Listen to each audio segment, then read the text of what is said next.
Nggak tahu ya, saya memang dari lingkungan, kuliah juga satunya politik bagaimana. Saya suka melihat orang berargumentasi dan sebagainya. Jadi bagi saya politik yang indah itu bagaimana saya bisa melihat orang berargumentasi. Gitu.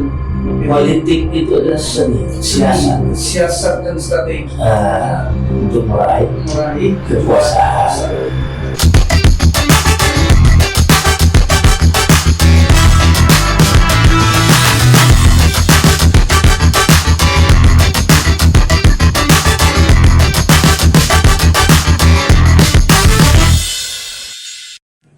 Selamat bertemu kembali di JR Show Panggung Rakyat. Ini merupakan channel untuk menampung berbagai macam keluhan, berbagai macam masalah yang terkait dengan masalah-masalah kerakyatan. Di sini kita akan bisa membedah dengan tajam, tapi juga santai dan ringan. Cuma kita tingkatkan bobotnya pada hal-hal yang memang perlu kita lakukan. Kali ini saya bertemu dengan Andrigo. Jadi beliau ini seorang pencipta lagu dan pasti nyanyi ya. Yeah. Nah, pencipta lagu sekaligus penyanyi yang berasal dari negeri seberang.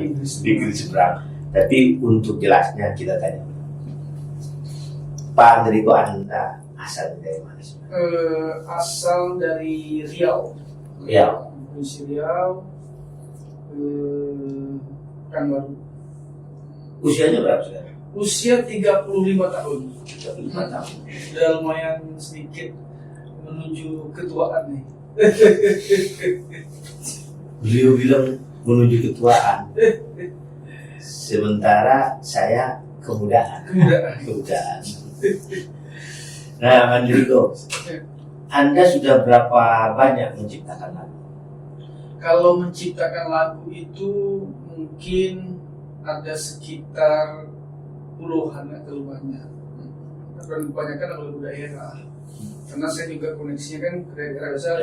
Melayu itu kan kayak kemarin Riau butuh lagu, kayak kabupaten butuh lagu Melayu yang saya bikin. Kemudian juga kayak mantan guru Riau, terus ini Zainal itu, alhamdulillah sekali nanti kita akan rilis lagunya terbarunya, kita bikinkan juga aransemennya. Biasa aransemennya sama Mas Ilham biasanya. Berarti Anda yang menciptakan sekaligus mengaransemennya. Dan sudah selesai semua, tinggal rilis insya Allah. Kapan kira-kira? Ya, kalau ada halangan pertengahan bulan ini insya Allah. Oh, berarti nanti Zainal kita ajak sini. Boleh. Ajak sini boleh nih. Supaya lebih kita populerkan. Siap. Nah, di usia 35 tahun, buat saya usia 35 tahun adalah merupakan fundamental untuk menuju kemana kita arah hidupnya. Nah, Anda punya goals nantinya apa ke depan? Jadi goal saya ke depan itu, karena dari dulu itu saya suka betul cita-cita sebenarnya di seorang akademisi. Jadi cita-cita saya dari dulu gitu. Saya itu pernah, mungkin orang bingung kok ada cowok ngajar TK. Saya udah pernah ngajar TK. Ngajar TK. Kan nggak pernah cowok ngajar TK kan? Nah, saya ngajar TK walaupun orang punya kodal itu kan. Tapi itulah. Kemudian juga selain waktu kuliah, saya juga dulu di Riau sebagai asdos juga, yang kan dosen. Karena memang saya suka berdiskusi. Punya passion di situ. Passionnya di situ gitu. Tapi 2008 itu saya mewakili Riau ke nasional, itu namanya Peksiminas, Pekan Seni Nasional. Itu seluruh universitas negeri dan swasta kumpul di sana di Jambi itu. Alhamdulillah bisa dengan juara 2 mewakili Riau. Itulah mulai ketertarikan. Memang dari dulu kecil udah suka nyanyi, tapi itulah mulai Andrigo, kayaknya bagus nih masuk industri. 2010 selesai kuliah di UIN Riau, diajak Farhad Abbas sama Mbak Dinanti ke Jakarta. Nah, itulah mulai berkarir di industri musik Indonesia. Sama Farhad juga? Sama Farhad. Sempat bikin lagu nggak sama Farhad? Sempat lagunya Demi Cinta, duet tuh Andrigo sama Hani namanya. Alhamdulillah tampil di genrenya dangdut. atau Saya pop Melayu. pop Melayu? Melayu. Ya, pop Melayu. Nah sekarang ada sekitar puluhan Anda membuat lagu kan? Membuat lagu puluhan. Kemudian apa yang Anda harapkan dengan industri musik saat ini melihat kondisi seperti sekarang? Ya, saya harapkan pertama sekali bagaimana dia perkembangan energi digital ini yang sangat pesat sekali. Ada plus minus lah, ya, tapi berharap lagu-lagu yang saya ciptakan ini lagu-lagu yang bersentuhan langsung dengan hati dan perasaan para pendengar musik Indonesia. Apalagi yang banyak saya ciptakan ini lagu-lagu daerah, bercerita tentang sejarah, kemudian tentang ajakan bagaimana kita menjaga. Karena gini, Melayu sendiri secara bahasa itu udah hampir punah. Nah, untuk mempertahankan Melayunya itu melalui nada dan irama lagu tadi. Maka saya selalu bilang teman-teman di Riau bahwa kita ini kalau bicara Melayu udah hampir punah ini. Bahasa Melayu sendiri orang tidak lagi, orang malu bahasa Melayu. Beda sama Sumbar. Sumbar itu mereka dimanapun berada nggak pernah malu dengan bahasanya. Tapi kita Melayu itu kebanyakan malu dengan bahasanya sendiri. Jadi hampir punah bahasa Melayu itu. Makanya untuk terus Melayu itu ada, kita coba dengan nada dan irama lagu. Inilah cara kita bahwa Melayu itu masih hidup sampai sekarang. Artinya Anda mencipta lagu, Anda proses juga edukasi. Benar, betul. Sehingga kemudian bisa menjadi semacam fundamental di dalam rangka melestarikan kebudayaan Melayu. Betul. Nah, sekarang ini banyak orang, para pencipta lagu itu yang lagunya seringkali dibaca, digunakan, tapi tanpa ada rasa melanggar Undang-Undang Hak Cipta dan nomor 28 tahun 2012. Bahkan mereka juga tidak mau bayar royalti. Nah, dalam perspektif ini apa yang ada harapkan? Yang saya harapkan pertama sekali juga, makanya hari ini saya juga melangkahkan kaki ke sini bahwa ada lembaga terbagus ini, IRW, salah satu bagi saya pejuang bagi teman-teman musisi seperti saya ini. Harapannya bagaimana setiap orang yang menggunakan karya seseorang itu meski ada performingnya, ada hak royalti, hak ekonominya yang meski diperjuangkan gitu. Memang studi kasus saat ini banyak terjadi, orang menggunakan lagu tanpa bayar dan sebagainya. Nah, mudah-mudahan saya harapkan ke depannya dengan kita bersinergi sama IRW ini, nah kan itu bisa menjadi langkah positif di kantor musisi. Ini perlu kantor musisi, ada yang gue harapkan perlu bergabung dan perlu berdiskusi sama IRW ini, karena inilah salah satu wadah kita untuk memperjuangkan hak. Jadi ke depannya gue harap tidak ada lagi orang-orang yang menggunakan karya seseorang, lagu seseorang tanpa membayar royalti gitu loh. Karena bikin lagu itu berpikir, mungkin butuh mood dan itu capek sekali. Makanya harus ada lah nilai-nilai ekonomisnya dalam karya itu sebenarnya. Ya, jadi memang kita membentuk IRW ini, Indonesian Royalty Watch, itu menjadi lembaga pengawas royalti. Tujuannya adalah mengawal undang-undang hak cipta nomor 8 2014, di mana disebutkan di situ ada hak moral dan ada hak ekonomi. Jadi hak moral itu berarti tidak boleh mengutip lagu, menggandakan lagu, mentransmisikan. Termasuk misalnya TV, kalau tampil di TV misalnya, kemudian hasilnya oleh TV ditransmisikan ke digital platform komersial, itu nggak boleh. Itu yang disebutkan mechanical right, ada pelanggaran. Sama zaman dulu disebutkan penggandaan kaset, CD, itu kena pasal baik dia juga menyerang. Tapi kalau sekarang di pasal itu bisa dikenakan dengan pasal 113, 2, 1 sampai 5. Jadi hukumannya lumayan, 10 tahun dan 4 miliar. Lumayan gitu. Nah, terus juga ada namanya hak komersial. Hak komersial itu menyangkut performance rights yang tadi Anda sebutkan tadi, pertunjukan di umum yang bersifat komersial gitu. Nah, itu kalau lagu yang tadi ada 10-an itu, yang Melayu itu dipakai tanpa ada izin, nah, itu juga bisa dikenakan pidana maupun perdata.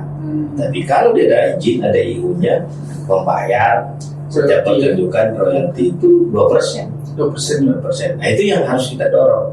Nah, IRW sudah bekerja sama dengan LMKN, Lembaga Manajemen Kolektif Nasional yang dibentuk oleh pemerintah, Kumham, dalam rangka memungut, mengelola, mendistribusikan. Gitu. Nah, IRW mengawasi itu, kita awasi. Nah, tapi kan banyak orang yang tidak patuh pada undang-undang. Maka kita tingkatkan untuk melakukan sosialisasi, edukasi, dan penegakan hukum. Jadi kami akan bentuk di seluruh Indonesia, membentuk namanya polisi royalti. Polisi royalti ya. Masih. Terus kita bikin lembaganya, lembaga bantuan hukum. Jadi kalau ada polisi kan, ini ada pelanggaran nih. Kalau kita mau bayar dia, iya betul. Kita somasi. Karena tadi disebutkan itu banyak orang tidak mau melakukan kewajibannya membayar royalti, banyak faktor. Pertama mungkin tidak tahu undang-undang. Oke, mereka kami belum tahu. Nah sekarang udah tahu, kami sosialisasikan. Kalau udah tahu harus bayar. Tapi ada yang bandel. Bandel itu kadang-kadang udah di backing sama oknum-oknum penegak hukum, sama ormas, preman, kan gitu. Bahkan juga ada kelompok-kelompok dari pencipta lagu yang masuk di dalam kartel oligarki yang membuat hak-hak para pencipta lagu digerus. Nah ini yang harus kita kembangkan. Nah saya harap dukungan dari para pencipta itu juga berjalan. Nah, pencipta dulu itu suka takut. Iya betul. Kenapa takut? Dia bilang, waduh Pak, nanti begini. Satu. Kemudian takut karena memang tidak paham hukum. Tidak paham. Mau pakai pengacara, kayak mahal, kan gitu kan. Nah, kalau tidak pakai, mereka tidak bisa. Andai ada pengacara, kadang-kadang pengacaranya suka tipu-tipu. Nah ini yang menjadi tanggung jawab kita semua, jadi pencipta lagu, kemudian masyarakat pemerhati dari royalti juga harus bersinergi, gitu. Nah, berikutnya adalah Anda punya targetnya dalam hidup. Punya mesti. Apa kira-kira? Goals. Iya. Tadi saya sama lihat bagaimana kalau target secara umum itu pengen sukses ya, bisa.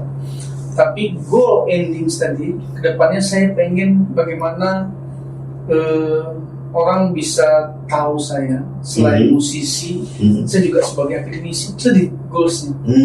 Itu target ending saya. Intelektual. Jadi saya itu kenapa hari ini mengambil juga kuliah S2 itu di komunikasi politik, karena memang saya ingin sekali, bahkan saya udah bangun beberapa kampus.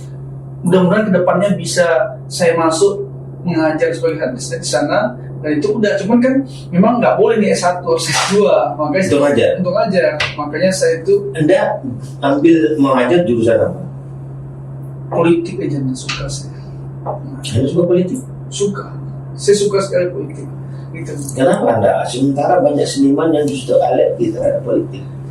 Nggak tahu ya, saya memang dari lingkungan, memang kuliah juga satunya politik bagaimana. Saya suka melihat orang berargumentasi dan sebagainya. Jadi bagi saya politik yang indah itu bagaimana saya bisa melihat orang berargumentasi, gitu. Politik itu adalah seni, siasat dan strategi untuk meraih kekuasaan. Nah, sekarang pertanyaan, kenapa nggak Anda masuk di partai politik? Partai politik ada, saya masuk. Ada, tapi saya memang tidak terlalu aktif dengan partai politik itu, bahkan tawaran sendiri banyak kadang.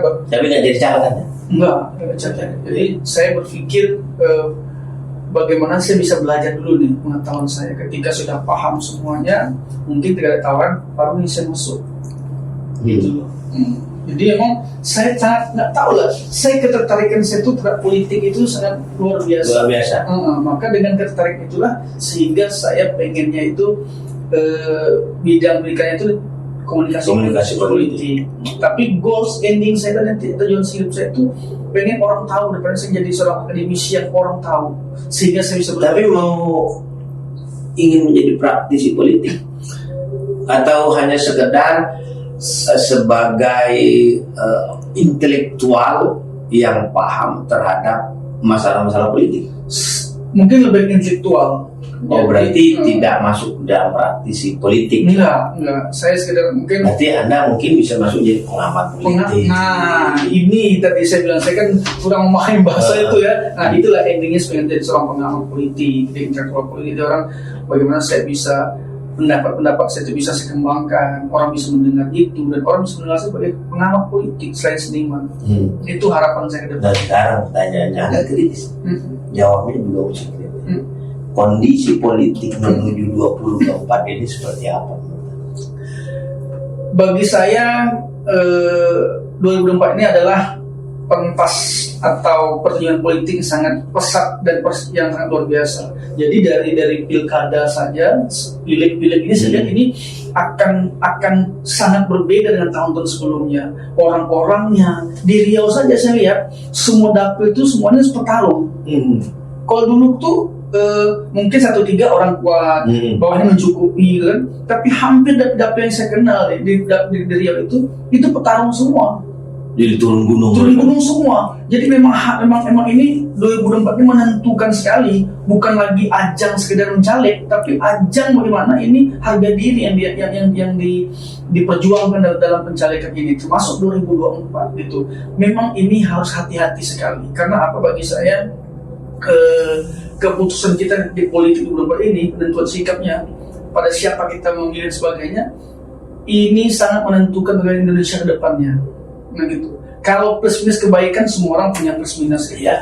Tapi bagaimana kita menjadi berpartisipasi politik kita dari 2024 ini dengan hal-hal yang berhati-hati. Jadi saya bilang bahwa banyak komunikasi politik yang terjadi secara media sosial yang langsung maupun langsung. Jadi memang harus pandailah kita memilah-milahnya. Artinya saya bisa katakan bahwa menurut Anda pemilu 2024 merupakan titik yang sangat strategis, tetapi juga bisa sangat membahayakan. Betul. Bila mana masyarakat tidak mampu menggunakan hak pilihnya secara benar, betul, transparan, termasuk memilih para legislator, betul, benar sekali, dan memilih presiden. Pasti itu. Nah, saya tidak ingin mengatakan mengajak Anda untuk memilih presiden A, B, dan C. Iya. Tapi menurut Anda kriteria seperti apa yang diharapkan oleh bangsa ini ke depan untuk calon pemimpin 2024-2029? Untuk pemimpin bagi saya pribadi, pertama orang yang bersahaja. Namun bersahaja tidak hanya cukup bersahaja dan bersahabat bermasyarakat, tapi juga orang yang tegas. Kemudian tidak hanya tegas yang dibutuhkan, tapi semangat. Semangat apa? Semangat untuk memperjuangkan hak-hak kepentingan rakyat. Seorang pemimpin meski punya sifat dan sikap sensitivitas terhadap kepentingan masyarakat, tapi nggak cukup itu aja. Gitu. Nah, dia juga harus punya pemikiran yang bagus untuk perkembangan Indonesia ke depannya. Nah, kedua bahwa selain tegas, dia harus juga memiliki orang sekelilingnya yang penting nih orang sekelilingnya. Jangan sampai nanti dia jadi pemimpin tapi yang berkuasa sekelilingnya. Nah, ini yang kita nggak mau. Tapi yang paling tidak, kita harus bagaimana pemimpin itu mampu berbaur dengan masyarakat. Dia tidak hanya bisa didengar tapi juga bisa mendengar. Dia tidak hanya bisa memberikan keluh kesah tapi juga bisa menerima keluh kesah masyarakat. Jika itu yang kita dapatkan pemimpinnya, insya Allah 2024 .0 bagi perkembangan Indonesia ke depannya, baik atau tidak baiknya, menurut saya. Berarti Anda sudah jadi pengamat. Amin. Karena memang Indonesia membutuhkan prasyarat dalam memilih pemimpin. Pertama, dia harus merakyat dan peduli. Dia harus punya integritas, loyalitas, ketegasan terhadap bangsa. Dan dia juga harus mampu mencari tim-tim yang kuat, yang revolusioner, visioner, tetapi jangan memilih orang yang tidak memiliki semangat nasionalis. Betul sekali. Karena kalau itu terjadi, Indonesia bisa tenggelam. Tadi disebutkan, ke depan itu Indonesia memiliki potensi bonus demografi. Artinya potensi sumber daya manusia yang produktif itu luar biasa. Maka dikatakan itu sebagai bonus untuk kemajuan bangsa. Dan menurut saya, bila tidak hati-hati, bangsa ini menyikapi yang namanya bonus demografi, maka akan menjadi backfire, akan membakar diri.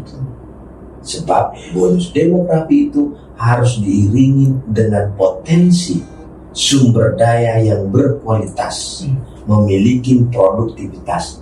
Sementara Indonesia masih di bawah negara-negara Asia produktivitas. Dan tugas generasi muda lah. Iya benar. Ya kan? Betul. Bagaimana mendorong itu tampil ke depan menjadi leadership. Nah, leadership itu juga kan tidak hanya dibutuhkan di dalam politik, Betul.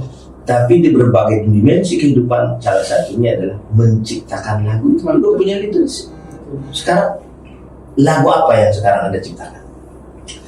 Lagu yang saya ciptakan sekarang, saya memang lebih kepada daerah ya. Nah, kemudian saya ini sedang membuat sebuah lagu yang mungkin problema yang sekarang, tapi ada edukasi di sana. Iya. Nah, itu judulnya agak nyeleneh judulnya itu. Apa itu? Tes DNA.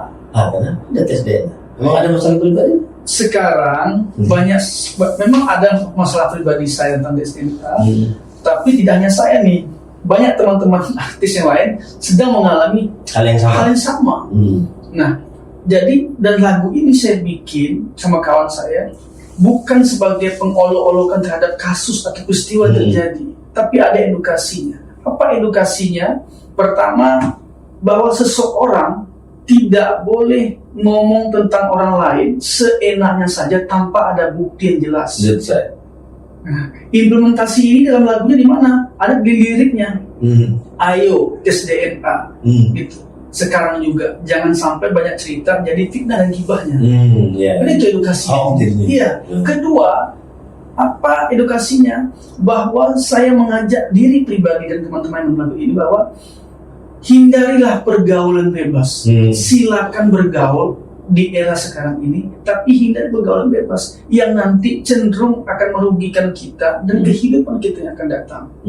Ini edukasinya di lagu saya. Menurut saya, kan begitu. Berarti ada pesan namanya introspeksi dan retrospeksi. Betul. Jadi kita ini berada di sekarang ketika mengalami proses sebelumnya. Dan sekarang kita alami.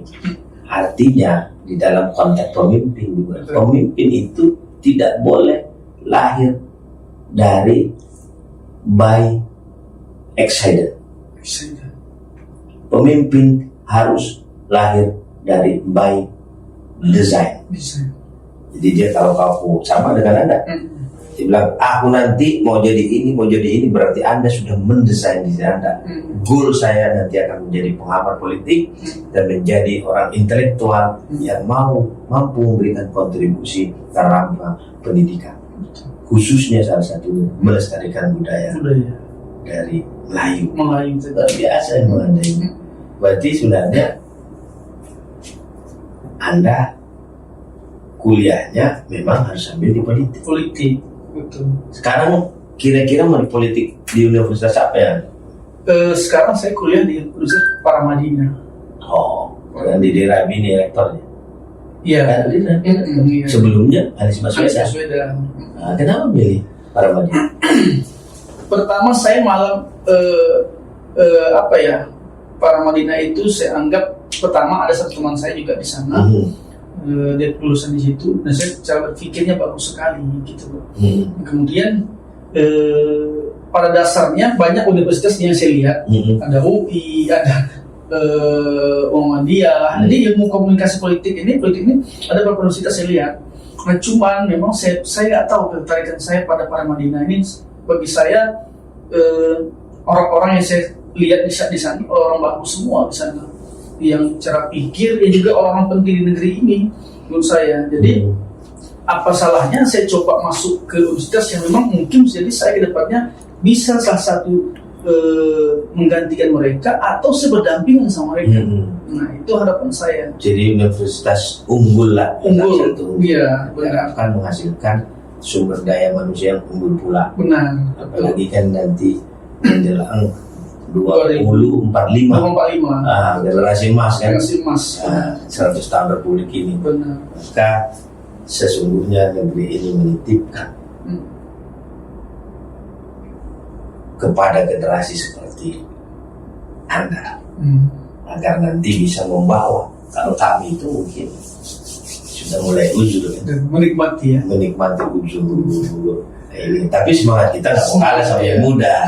Tetap aja. Iya, salah satunya dengan IRW tadi. Iya, spirit fightingnya itu. Betul. Jadi lewat IRW itu nanti kita memberikan kesempatan bagi pencipta lagu yang memang takut memperjuangkan hak-haknya, kita akan bantu lewat lembaga bantuan hukum kita, kemudian kita perjuangkan agar nanti mereka memang benar-benar menikmati begitu. Tapi kita berharap juga jangan hanya IRW yang berjuang, iya betul, tapi pencipta lagunya juga harus sama-sama berjuang. Misalnya kita mau melakukan somasi, ya kumpulkanlah data-datanya. Iya betul. Jadi dengan somasi kalau nggak ada data cuma kan kita harus punya legal opinion, legal standing kan harus kuat semua itu gitu. Itulah yang kita harapkan. Nah terus lagu Anda pernah dibaca? Pernah dibaca, tapi sayangnya waktu itu kita kalah. Jadi jadi melalui label Naga Suara saya perjuangkan lagu dari satu rumah karaoke. Waktu itu hampir 1 tahun sidangnya tiap minggu itu. Kalahnya di mana menurut Anda? Kalahnya itu persidangan itu memang bukti-bukti nggak lengkap. Jadi memang makanya saya bilang bahwa memang ketika ingin berperang senjata itu harus dengan tumpul. Itu produser saya menyayangkan sekali, tapi inilah kehidupan perjuangan harus, tapi tetap kita walaupun kali persidangan dulu sampai sekarang kita harus berjuang terus ini bagaimana caranya pembajakan ini hilang, karena memang bagi seorang musisi saat ini ya, bagi artis penyanyi itu yang diharapkan cuma off-air. Cuma off-air. Betul. Nah sementara event itu kan terbatas dan butuh artis yang memang punya kualitas yang dan punya nama yang besar gitu. Jadi memang perlu kerjasama yang kuat bagaimana karya-karya seni ini, musisi ini bisa dihargai gitu. Masalah dikenal orang atau tidak itu urusan kedua, tapi bagaimana kawan-kawan musisi ini terus produktif berkarya. Dan salah satunya harus dihargai lewat royalti tadi. Makanya saya bilang juga nih, saya ngajak kawan-kawan musisi juga harus cepat bergabung, harus cepat mendukung IRW ini. Karena apa? IRW ini berarti saya lihat, memang tadi saya baca-baca juga, salah satu wadah untuk mendukung kita mendapatkan hak-hak kita yang mungkin selama ini kita tidak bisa terpenuhi hak itu. Jadi memang harus sama-sama. Jadi makanya saya juga insya Allah siap, saya ketika ada somasi atau ada perjuangan atau apa, insya Allah saya siap bergabung di perjuangan IRW ini. Kenapa?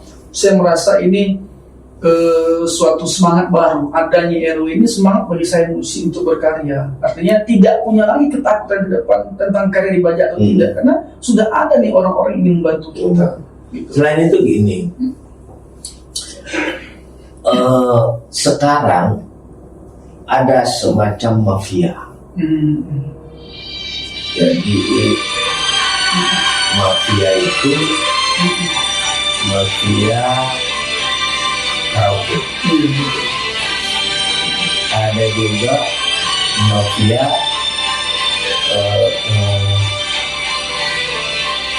pungutan. Ya.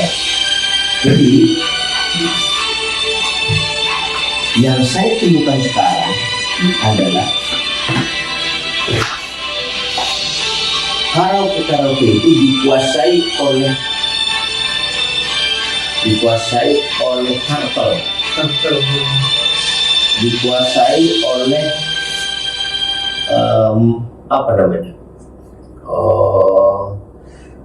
selain kartel ada yang namanya jaringan, sehingga lagu-lagu Anda bisa saja tidak bisa diputar di karaoke. Iya betul. Apalagi yang muda-muda. Lagunya hanya dimunculkan oleh yang memiliki master. Iya betul. Nah ini menurut Anda harus diapain seperti itu? Iya, pertama sekali harus tidak datangi, harus diselidiki betul. Karena kalau bicara masalah seperti itu mungkin bisa jadi ada kerjasama antara pemilik master. Ya.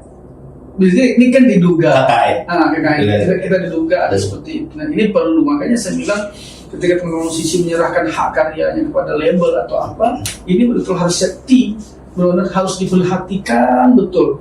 Karena apa? Jangan sampai nanti kita nggak punya hak lagi sebagai punya karya untuk menuntut ini, karena udah dikuasai oleh publishing yang kita titipkan. Nah sementara publishing ini mungkin ada sebagian oknum yang bermain gitu, sehingga merugikan kita musisi. Nah inilah saya bilang juga perlu memang kita bersama-sama untuk memperjuangkan hal ini, untuk mengkaji, kemudian untuk meneliti ini, sehingga ini jadi apa ya, semangat baru untuk kita tuh patuh terhadap undang-undang, patuh terhadap hukum, tentunya undang-undang hak cipta ya. Nah, kita harus patuh sehingga tiap karya, tiap musisi benar-benar orang-orang pencipta lagu seperti saya ini mendapatkan haknya daripada karya yang telah diciptakan. Nanti kita akan sosialisasi ke Riau. Kita harap Anda bisa mendukung juga. Siap, memberikan testimoni. Saya sedang koordinasi dengan jaringan-jaringan yang ada di situ. Ya memang dikatakan kerja kita itu kerja gila. Karena ada bin mafia, ada bin ormas, oknum penegak hukum, kemudian oligarki, banyak sekali. Tapi ya udah, nawa itu kita untuk membela kepentingan para pencipta lagu. Saya rasa itu yang kita ini. Iya, dan saya insya Allah sangat mendukung dan setuju sekali, Pak. Dan siap jika dilibatkan bagi untuk Riau wilayah kampung. Nah, itu kita siap lah perjuangkan. Memang ke depannya penting, saya berharap dan terima kasih juga nih IRW sudah melirik saya sehingga saya bisa hadir di sini. Ini kan suatu kehormatan bagi saya. Yang penting terima kasih lah pada RW yang sudah berusaha benar menghadirkan saya di sini, sehingga saya punya edukasi, punya semangat lagi, tidak punya ketakutan untuk berjuang tentang hak dan karya saya. Kehadiran di RW kita harapkan adalah menjadi wadah para masyarakat pencipta lagu. Dengan kehadiran ini kami bisa memberikan bantuan advokasi maupun hukum agar mereka bisa tidak perlu khawatir dalam memperjuangkan hak-hak mereka. Dan generasi-generasi muda seperti Andrigo ini kita harapkan bisa menjadi generasi penerus yang juga patuh kepada pembayaran royalti. Dan generasi ini adalah generasi yang nantinya kita harapkan meninggalkan legacy, karena ciptaan beliau nanti 70 tahun berikutnya masih terus menjadi miliknya dan termasuk keturunannya. Demikian bincang kali ini di JR Show Panggung Rakyat bersama dengan Andrigo dari Pekanbaru Riau. Anak muda yang memiliki spirit, ingin melestarikan kebudayaan Melayu melalui peningkatan seni, dan juga ingin menjadi intelektual dalam politik sehingga bisa mewarnai kencah politik di Republik Indonesia. Terima kasih dan salam Indonesia. Jaya selalu pencipta lagu Indonesia. Wassalamualaikum warahmatullahi wabarakatuh.